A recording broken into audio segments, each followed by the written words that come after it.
enter the world of the Find Yourself podcast, where we embark on an impressive journey through the intersection of disaster and renewal. Picture this. A giant, unstoppable boulder is barreling down, posing an immense threat not only to the physical survival, but also to the resilience of Skylar and her mother Meredith. But on the verge of hopelessness, they discover incredible strength and begin to shape their essence from it.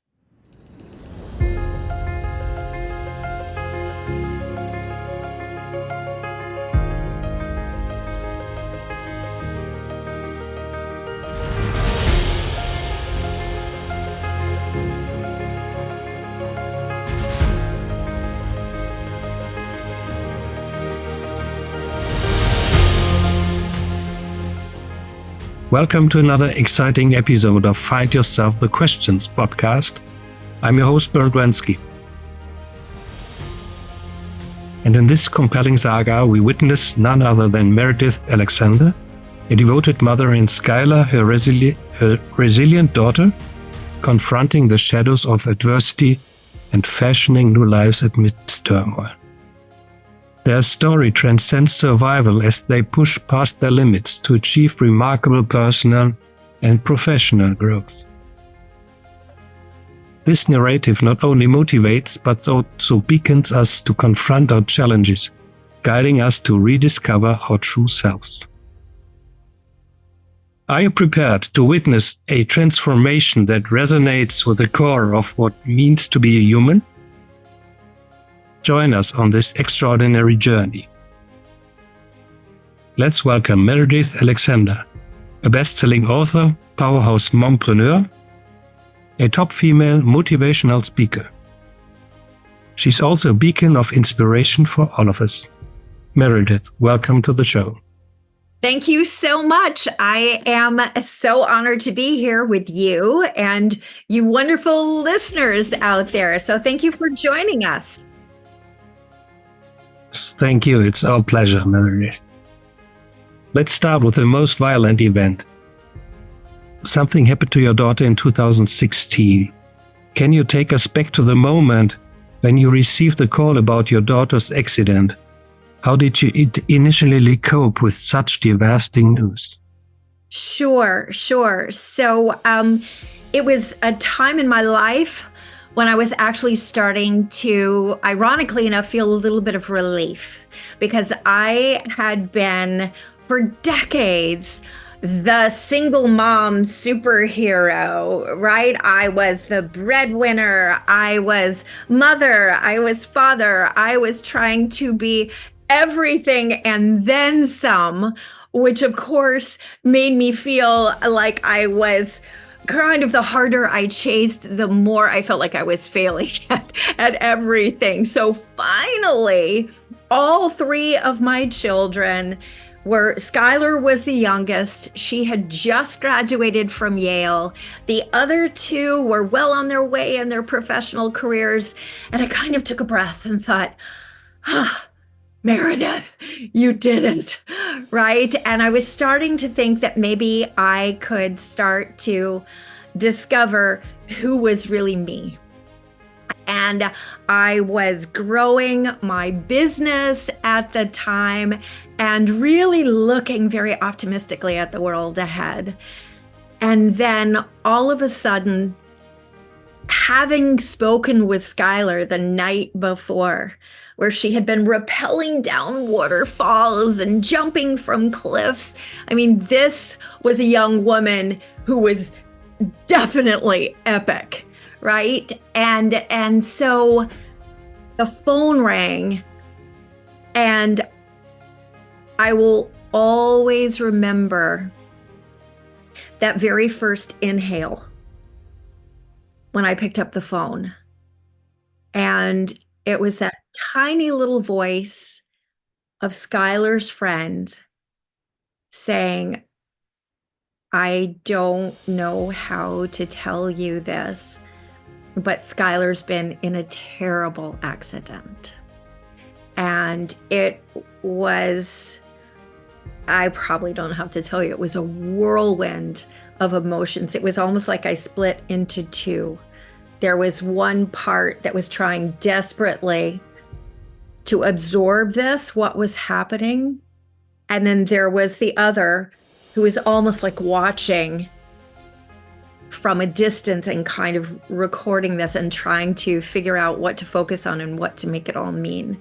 And so for the first few hours, it was logistics, right? It was calling people. It was calling my other daughter, calling my son, calling my mother, trying to figure out where in the world in Colombia Skylar was even located. The younger woman couldn't even tell me what hospital she was at.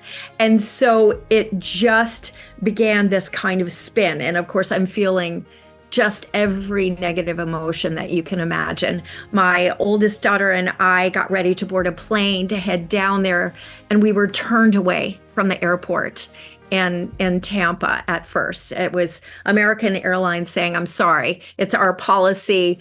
The plane departs in 45 minutes. I know you don't have luggage, but we can't let you on the plane." So now we're driving to Miami. And it's just this combination of like silence and tears and silence and tears. And finally, I'm up in this plane. And that was really the moment when at 30,000 feet, I started to ask myself really the life-changing questions. And that began with, what am I going to make this mean? Because of all the terrible emotions I was feeling powerless was by far the most intense. And so it was sitting there and saying, am I going to allow this boulder to make me become the second victim of this boulder?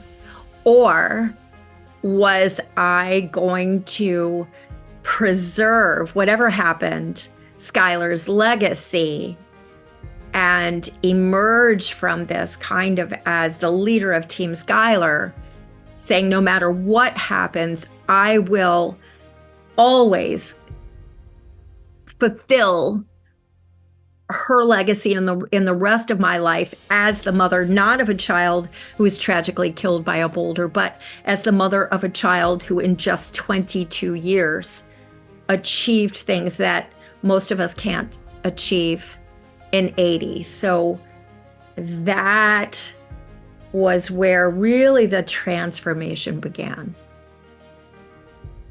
Mm-hmm.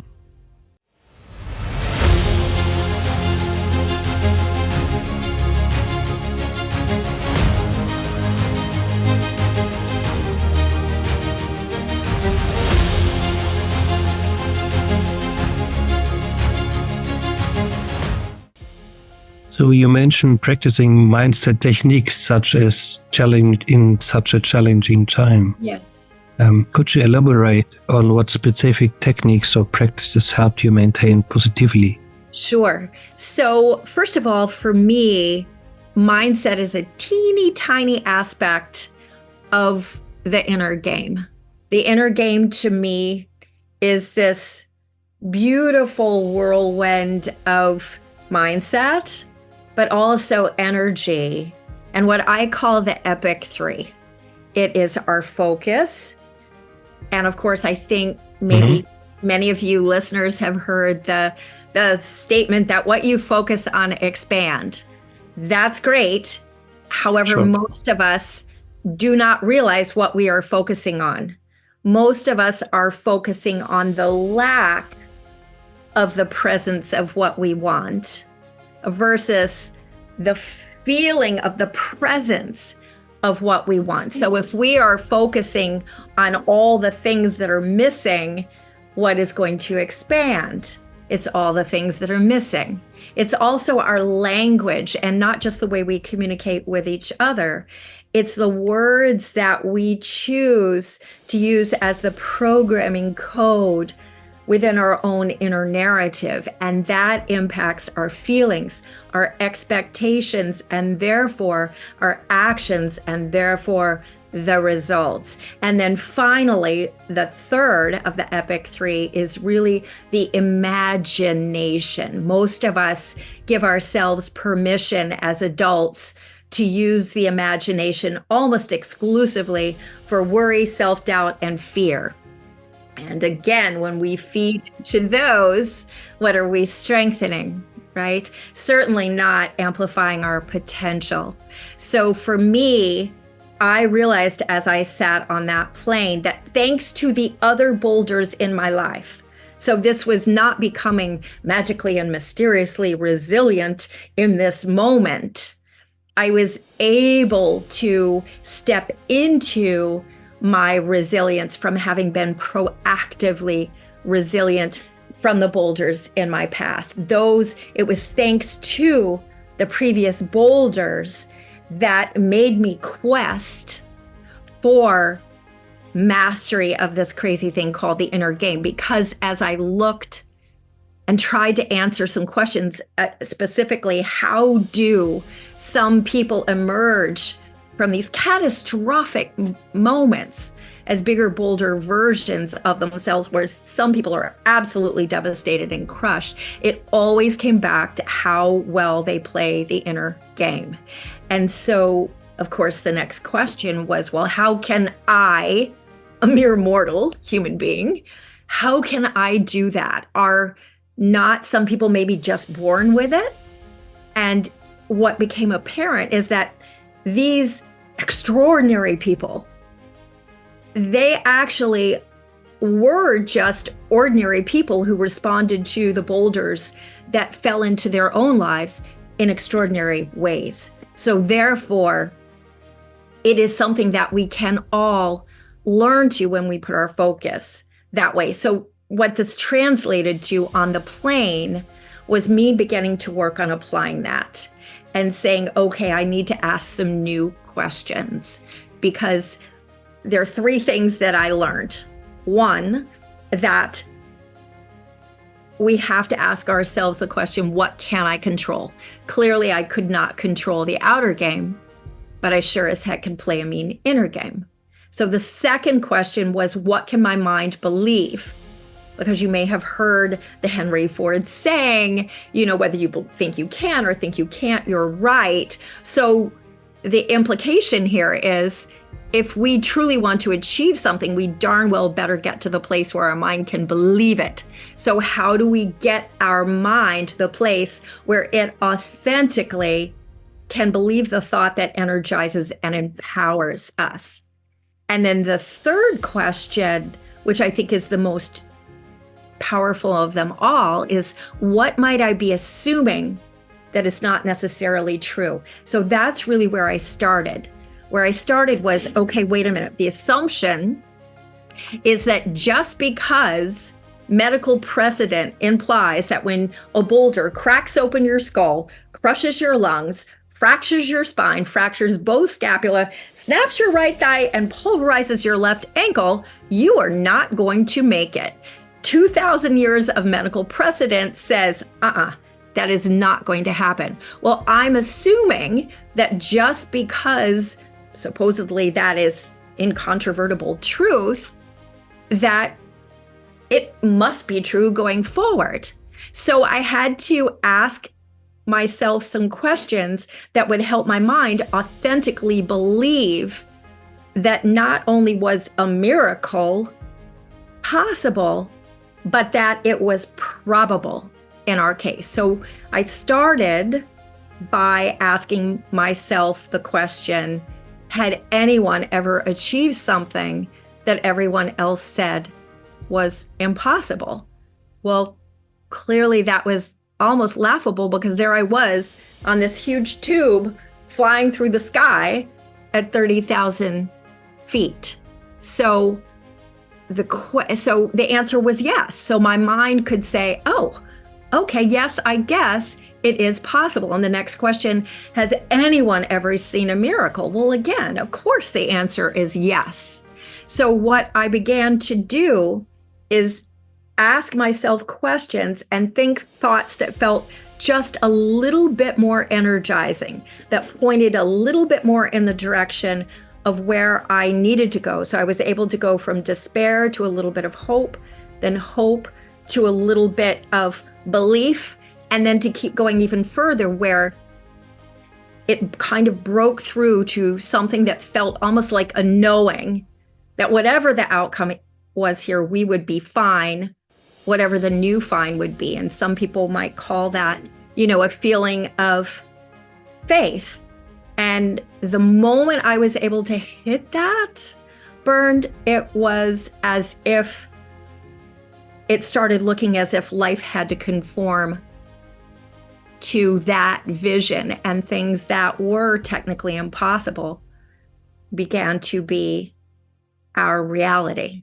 Does that make sense? Yeah. So it's like a mind journey. And I'm really glad that you brought that up, because most people say to me, wow, I mean, surely it must have taken you a while. I mean, it can't have happened that quickly. And I almost equate that to the business that has been working and iterating for decades, that all of a sudden pops and people say, oh my gosh, it was an overnight success. I didn't start the process, and I cannot emphasize this highly enough. I did not start the process when I got that call. My lifetime of boulders was when that process began. So I spent decades in the school, literally, of hard knocks. And so it was almost like this was my doctoral thesis, was the moment of, okay, here's the final exam here. And you will have the opportunity to apply what you have spent decades trying to understand. And so for me, like, for example, people said, how can you be so good at trying to look on the bright side? And from what I had learned, my response was always, I never try to look on the bright side. Because think about it, when you're trying to look on the bright side, where is your focus really? It's on this big looming dark side. You just don't want to see it. There would be no bright side if you didn't have this huge awareness of the terror of the dark side. Does that make sense? Yeah, makes sense. Yeah. And so what I really emphatically emphasize is that getting ready to be ready. And again, it's not like, it's not intended to be like scary, scary, scary, because it's not just about navigating the storms. I believe you cannot miss the boat because you are the boat, but you do have to learn how to captain it. And for the most part, your voyage around the world is going to be something that's life-changing and spectacular beyond words. However, no one sails around the world without being tested to their limits with some pretty intense storms. But that's part of the passageway. That's part of being able to get to a point in your life where you look back and you know that you have lived to your fullest capacity. Although we all try to avoid these circumstances and these difficulties and the troubles. So funny you should mention that. So I have a wonderful metaphor, a little story that I share with my clients. And it is the story of the cows and the buffaloes. Now, I have no idea if this is really true, but the legend has it that the cows, when they spot a big looming storm coming in the distance, they pull together and they start running away from the storm. Well, inevitably, this huge storm catches up to them, and now the storm's moving in the same direction as these cows. So what happens? They've inadvertently doomed themselves to be in this, the hail, the torrential rain for infinitely longer than even if they had just stood still. The buffaloes, legend has it, when they see the storm, they start charging toward the storm. And the storm still comes, and yes, they're still under the hail and the thunder, but it passes so quickly because they know that if they can temporarily endure that storm, very quickly the blue skies, in fact, sometimes the weather on the other side of the storm is even better than the weather was before the storm. So when we can make the decision that we are either going to show up in the moment as the cow or the buffalo, and quite honestly, the buffalo is in the storm a little bit shorter, we might as well charge the storm and opt to get on with it and get to those blue skies on the other side. Mm-hmm. Good story. The cows and the buffaloes. Yes, indeed. Yes, indeed.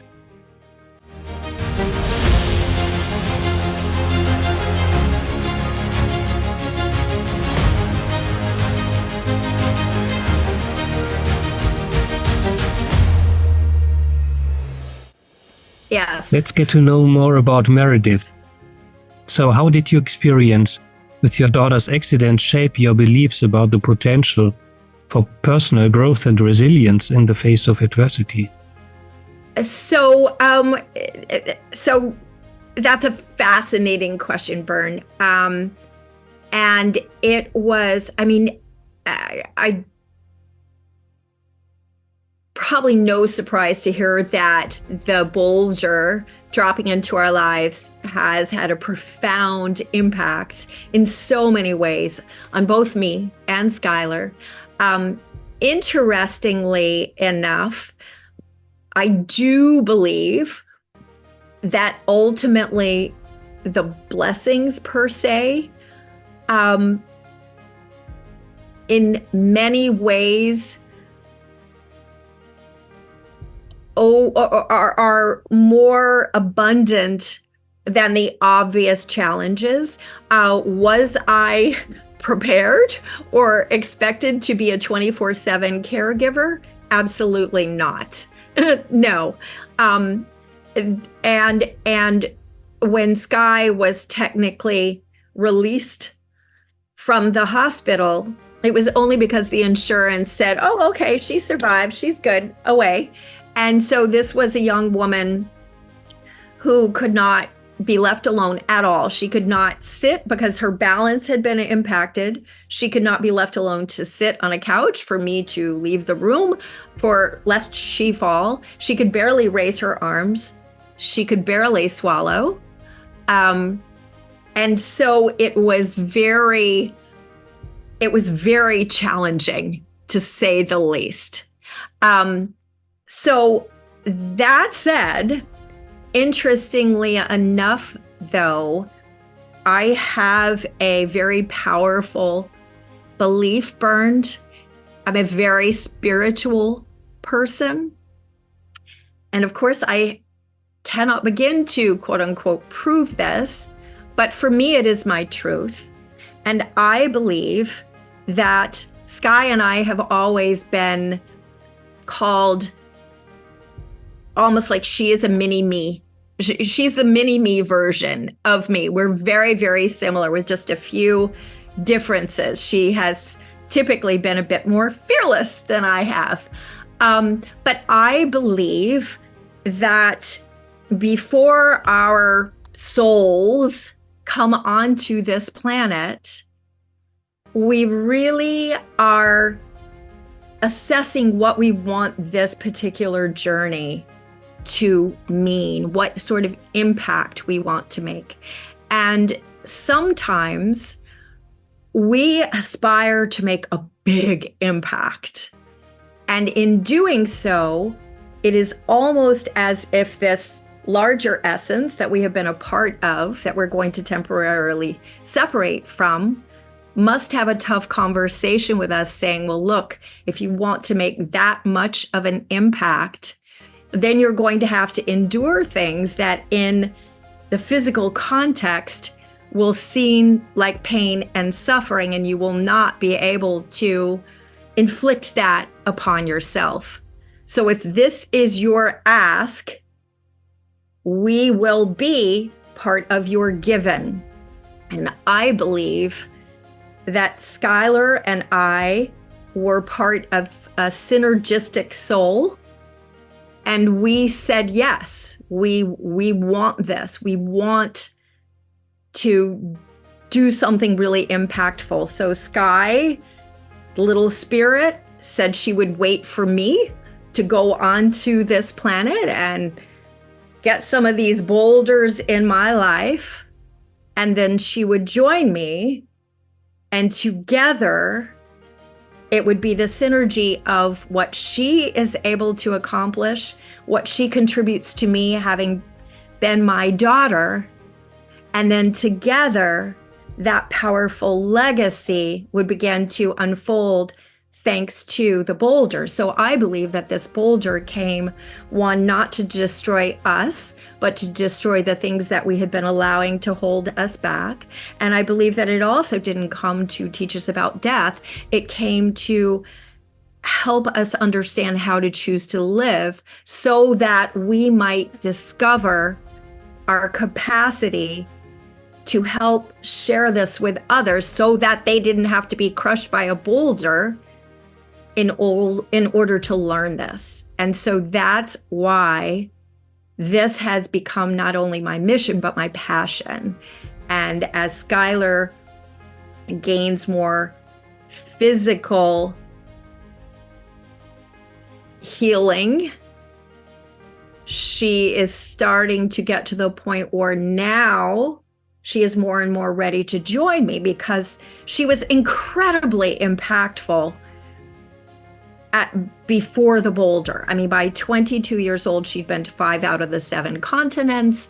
She had just done things to positively impact the world that most of us don't get to do in a lifetime. So she had done a lot. However, most people would look at her as this smiling 22-year-old who was going to Yale and say, well, gosh, if I was 22 years old and I was going to Yale, I would be pretty optimistic and happy too, right? However, it's much harder now to look at her still happy.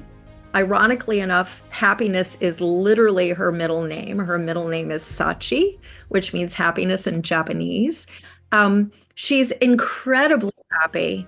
And now there's no logical reason for her to be happy, because she literally has had her life and her dreams completely disrupted by this random boulder. So it makes people think on a level, and same thing for me. People tend to have first impressions and they see my bubbly energy and think, oh my God, this woman must not have had a challenge in the world.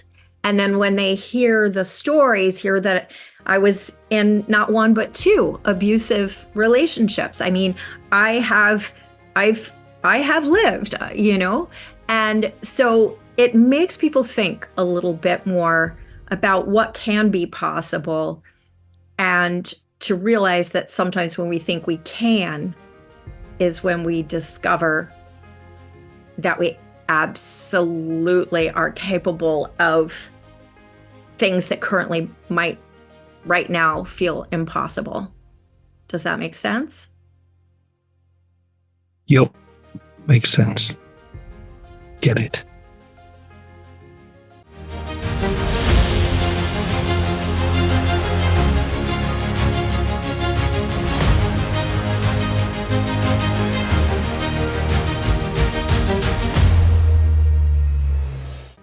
Your Unleash the Epic You program aims to help individuals overcome self-doubt and fear. What are some practical steps someone can take to start embracing their untapped potential?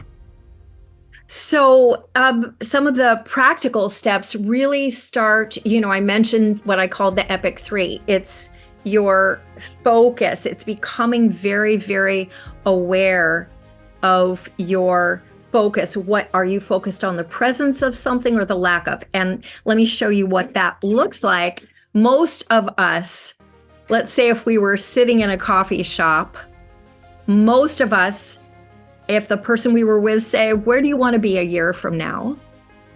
Most of us have been trained to respond in a way that would look like, Oh my gosh, burned a year from now. I I want to be doing something that I'm more passionate about. I want to be out there doing what I love, maybe working even with people that I love, um, and definitely making a better income. I don't want to be living where I'm living right now. Oh my gosh, this house. Ugh, no. A year from now. Oh my gosh, I hope you see, and it's just this checklist, not of the presence of what you want at all. It's focused on this checklist of what's missing. And we, for whatever reason, have been trained to believe that somehow by identifying it over and over and over again is going to magically and mysteriously make the clouds part and the angels sing, and all of a sudden, boom, what we want is dropped in our lap. So then we can shift to an emotion that feels like happiness, right?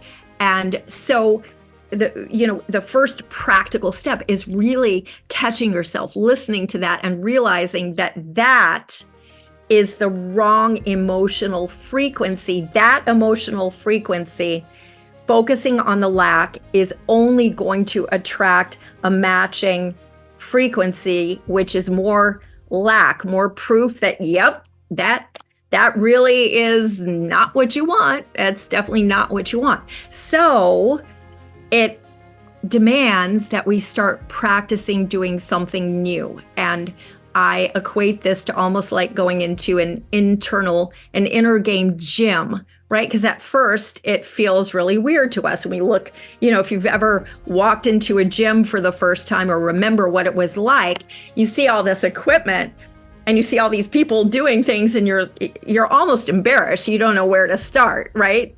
And so it's kind of the same way. It will feel odd, unfamiliar at first, but that's a good feeling, because what it is that you truly want, for most of us, is often not in your familiar experience. So that means it lies in the unfamiliar. So we often mistake unfamiliar for frightening. No, it's just unfamiliar. It's not frightening. So how do you make it feel more familiar? You repeat it. So what it would look like is, if you are saying to me, where do you want to be a year from now? In order for me to focus on the presence of what I want, it's less about the how to and the specifics and more about the feeling first, which then has some benefits of, oh yeah, there might be some specifics as a result of this feeling, but the specifics can change, the feeling stays solid. So it would be like, oh my gosh, a year from now, Bern, a year from now, I am freaking gonna be out there living my purpose. And that purpose is going to be invigorating, because every single day I'm discovering more and more facets of what's possible. I'm connecting with people who not only challenge me, but they inspire me and help me grow. I'm helping other people grow. I'm like a beacon. I am loving. I look at my bank account, and even when I'm sleeping, it is expanding. I feel so energized in my life, perhaps more energized than I've ever felt before. So you see, there's definitely, clearly a very different emotional frequency. And the more I convince my programming code that this is the normal, this is our destination, this is where we are inevitably going, the more our inner game can calibrate and say, oh, okay, I get it. I understand where we're going. Move everything else out of the way. Here's how we get there, right? So now all of a sudden we're in an emotional state where we can identify opportunities. We can make better decisions because we're feeling energized, we're feeling empowered, and we're starting to believe that our success is inevitable.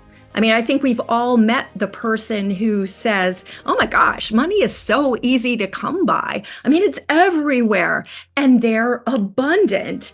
And the other people are kind of scratching their heads going, I just don't see it. right? I don't see it, but it's almost as if, well, money has to be there for them because of their perspective. Same thing, the people who are like, oh my gosh, relationships are just so easy for me, et cetera, et cetera, et cetera. Does that make sense?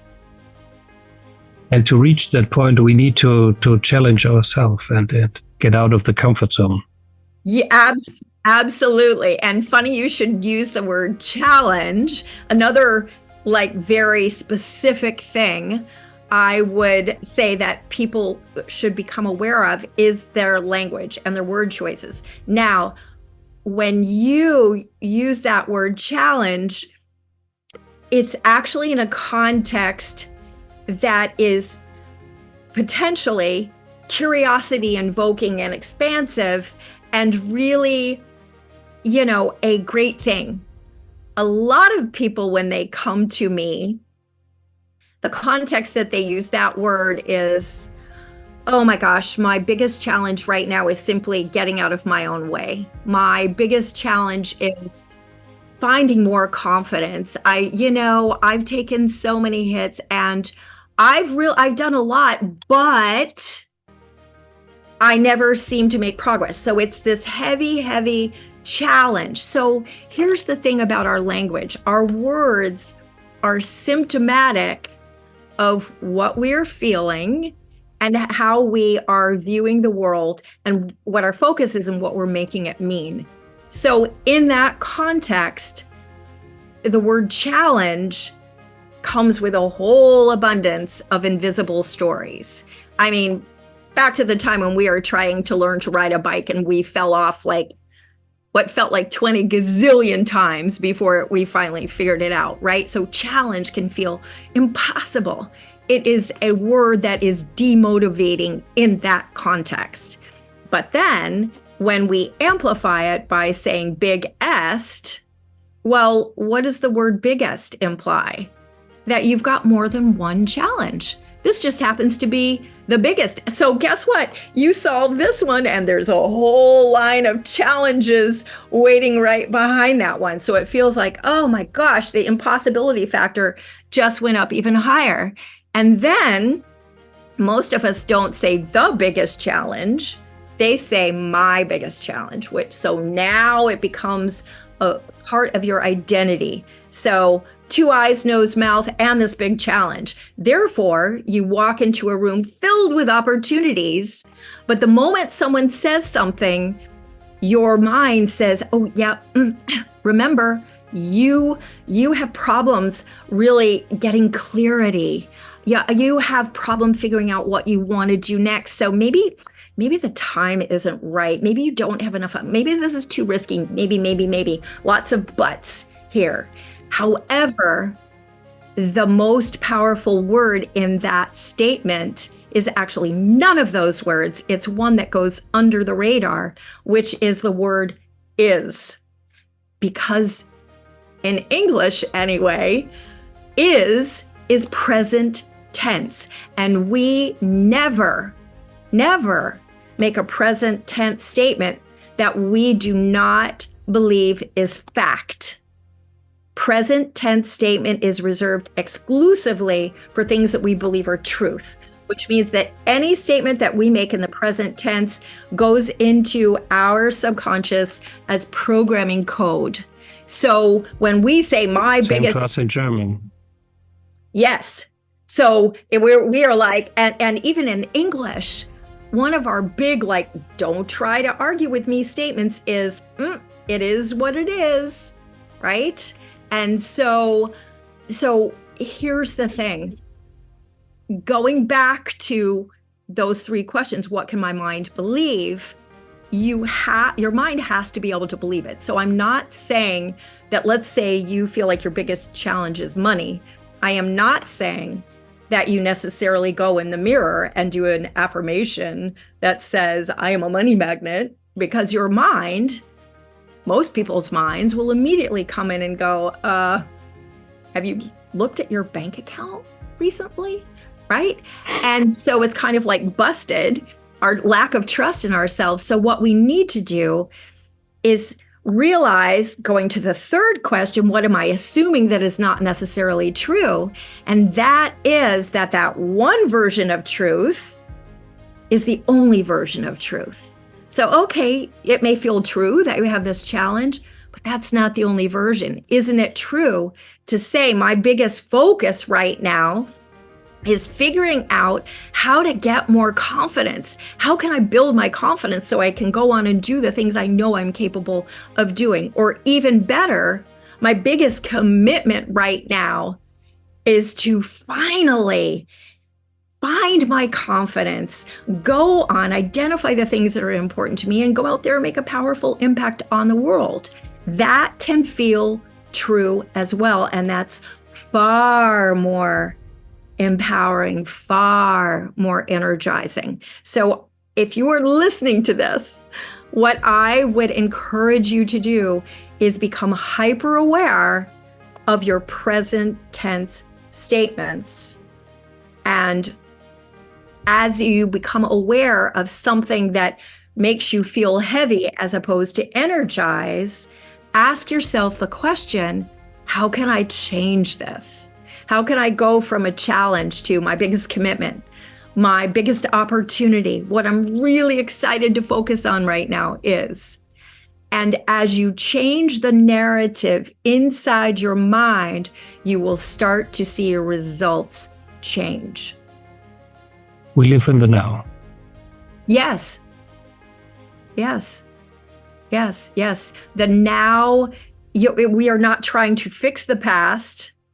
We are committed to creating a compelling present so that we can create an even more compelling future, in my humble perspective.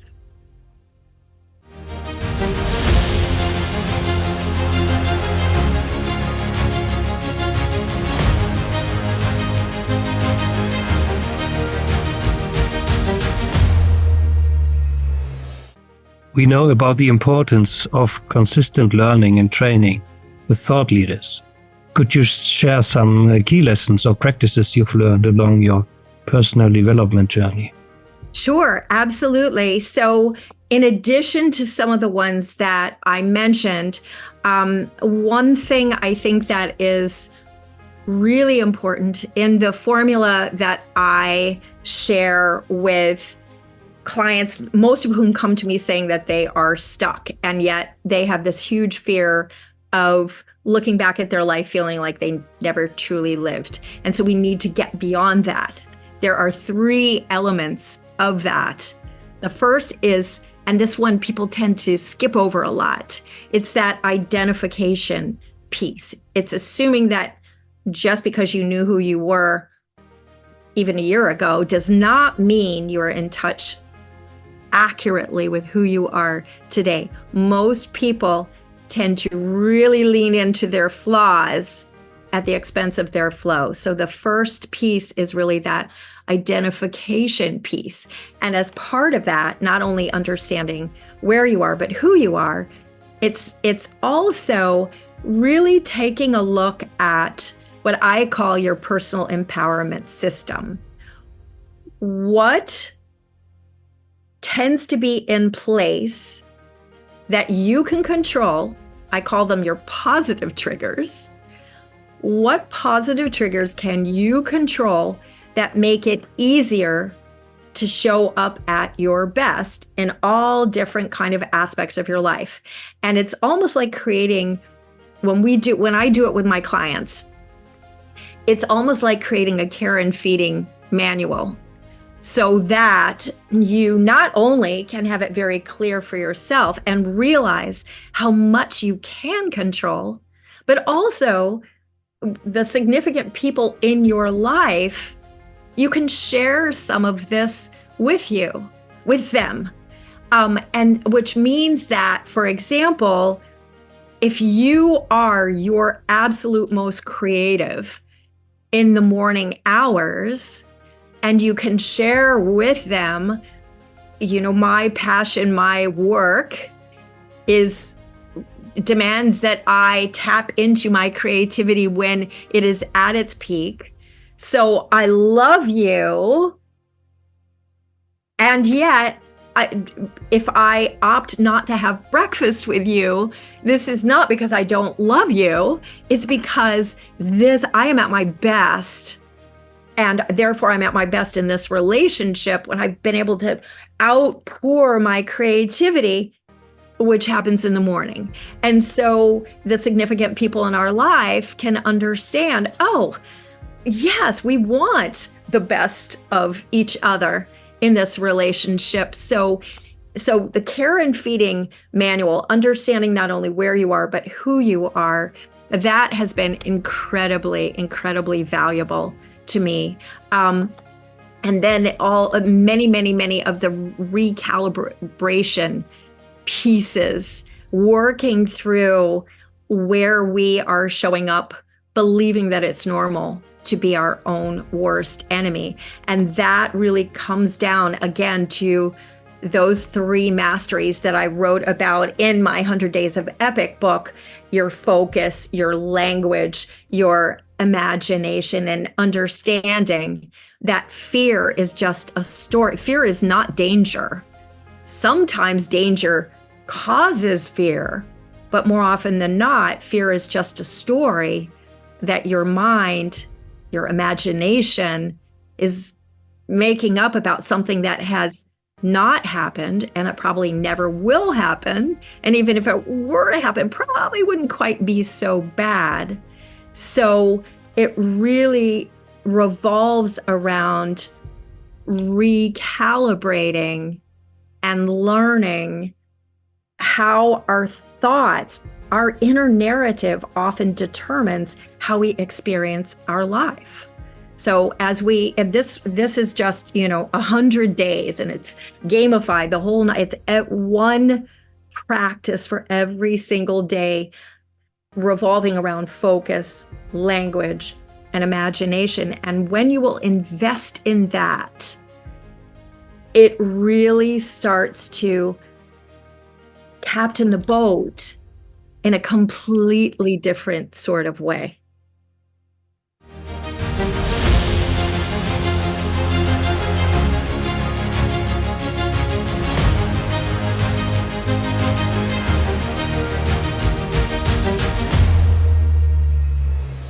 How do you suggest individuals maintain momentum and motivation when working towards their goals, especially during challenging times? So a couple of things. One, I believe that we have one goal and one goal only, and that is to be taking our last breath, saying, oh my gosh, this was freaking epic. I hope I get the chance to do this again.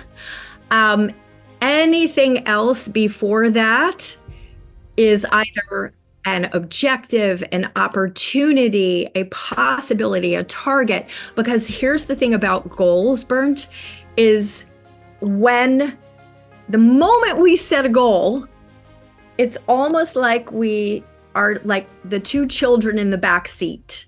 We're constantly saying, am I there yet? Are we there yet? Are we there yet? Are we there yet? So every morning when we wake up, one of the first questions is, have we solved this yet? Are we there yet?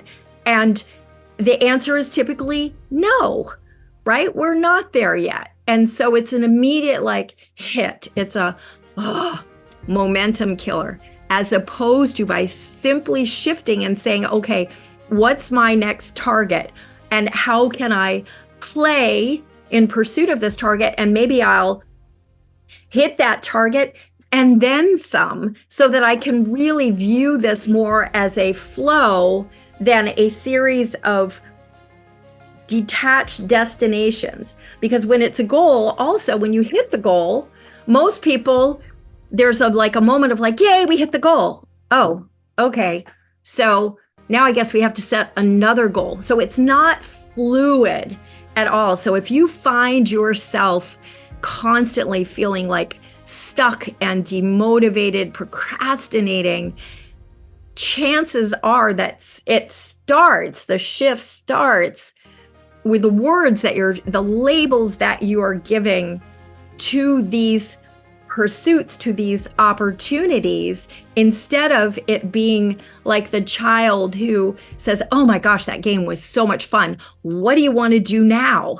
It doesn't make the other game any less, but it kind of continues the play and looks at this as this is all flowing toward the objective of getting to some point, we don't know when it's going to be, that we're taking our last breath going, oh my gosh, that was epic, right? And I can honestly look back and say, I truly lived. And it also gives you permission to iterate along the way and to expect to iterate.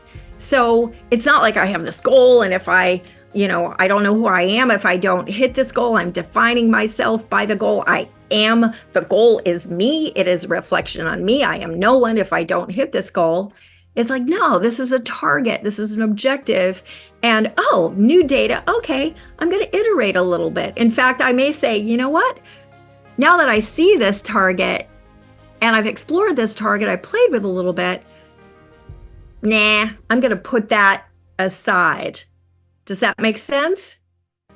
Yeah, sounds good. What advice would you give to our listeners who may be feeling stuck and facing their own impossible boulders in life? How can they start cultivating a mindset of resilience and empowerment? So first thing I would say is one of the biggest things that I have learned is that epic usually arrives disguised looking like the impossible. And the key is even in the word boulder itself. The you, when you take you out of the equation, in other words, when you are willing to thank the old approach, but maybe realize what's been working, what hasn't been working, what you might want to try doing differently, and kind of set that aside. When you get out of your own way, then and only then are you free to become that bolder version of yourself. And the difference between the impossible and the I'm possible is a tiny, tiny little shift, and it always begins in the inner game. And it is, if you are feeling stuck, it is reconnecting with who you are, not just where you are. What are you passionate about? And you may have to get people to help you, because most of us, this is why to really accelerate, I'm in the business of amplifying people's potential. That means helping them identify that potential sometime, clean up what's been getting in the way of that potential, and then accelerating that potential, creating that strategy. So I will tell you, after having coached hundreds of people, some of this stuff is virtually impossible to do on our own unless you're willing to gamble that maybe if you live to be in your late 80s or 90s, you might start to get a glimmer of it. If you want to experience it sooner than that, it calls for a little bit of humility, and that, understanding that even Einstein said you cannot solve a problem with the same mind that created that problem. So there's a reason there are more than one person on this planet. So learn from the specialists in whatever area you hope to pursue, or model people. Even if you are a groundbreaker, you're an innovator, it's never been done before. Well, there are other people who have been innovators. What did they do? Find a mentor, find a coach, find a trainer, find people who can help you. Because when I've worked with people, even asking people, what do you love? What are you passionate about? Most people come back to me, struggle to even have 5 or 6 things. And these are people who are well into life, and that's all they think, that's the end of the story. So they need me to help them extract things from that blind spot. So really commit to figuring out, first and foremost, to do a recheck of who are you now. And then from there, you can learn what you need to clean up. Again, highly encourage you to find someone who can help you with that. And then you can focus on the outer game. You can focus on those skills. You can focus on those hacks, even those little tricks that will help you move forward. So first and foremost, it's understanding who you are and then being willing to go from there.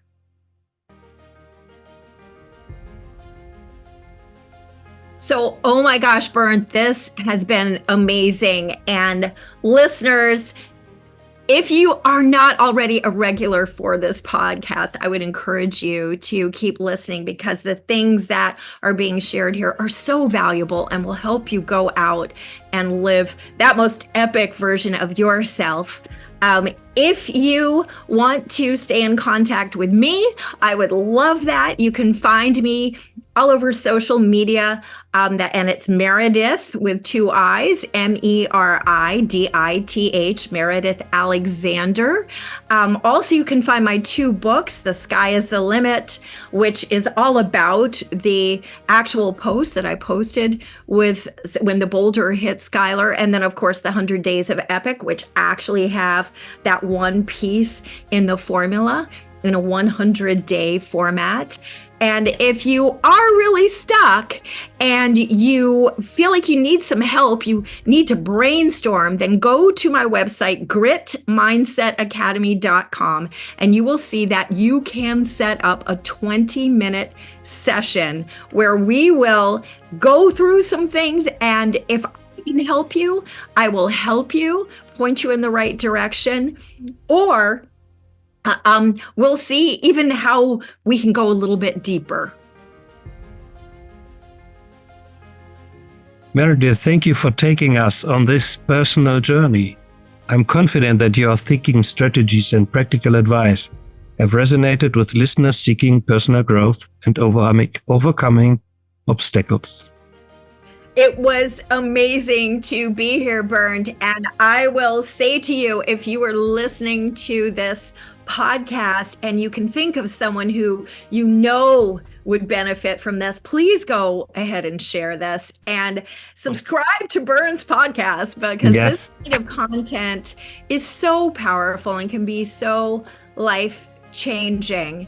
I just can't encourage you enough to fill your mind space with these positive, sort of inspiring ideas versus things that make you feel small. Yeah. Thanks for being our guest. It has been an absolute pleasure having you on the show today. Thank you so much. And I know, Bernd, you're going to drop in the notes how to contact me, how to stay in touch. And of course, you'll find me all over social media. Remember, it's Meridith with 2 I's, so Meridith Alexander.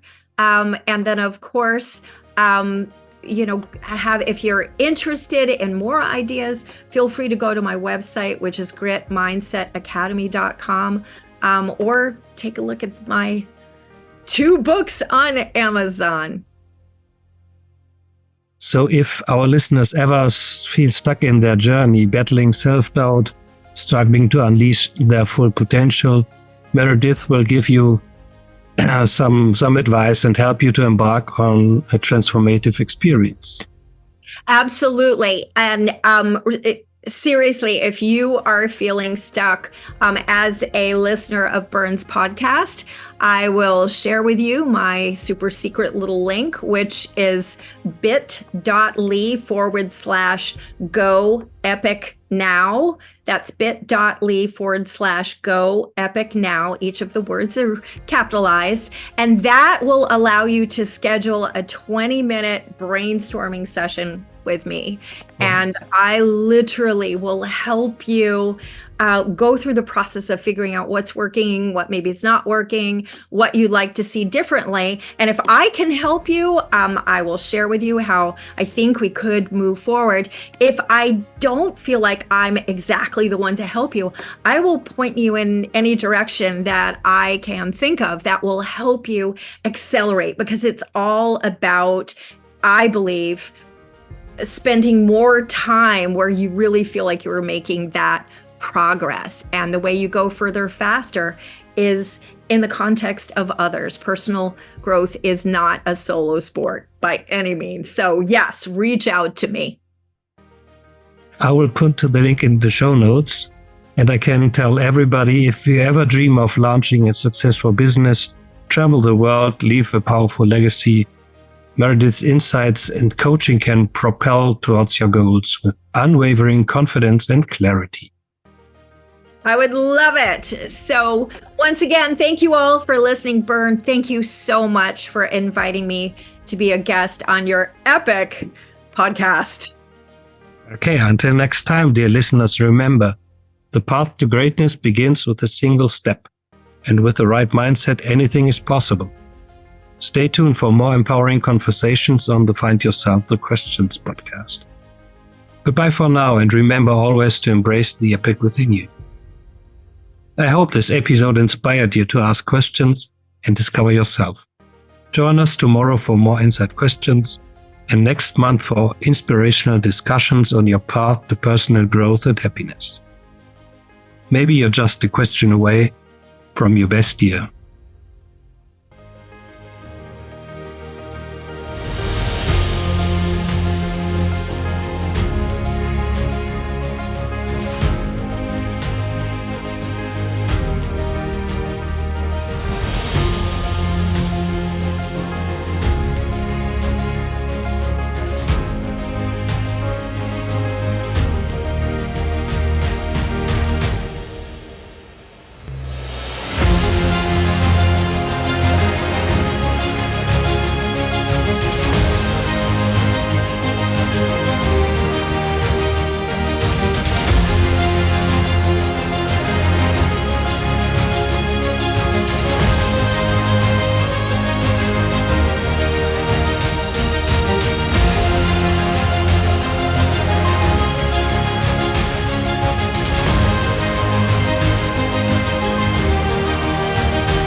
Woohoo! Love Thanks it. a lot.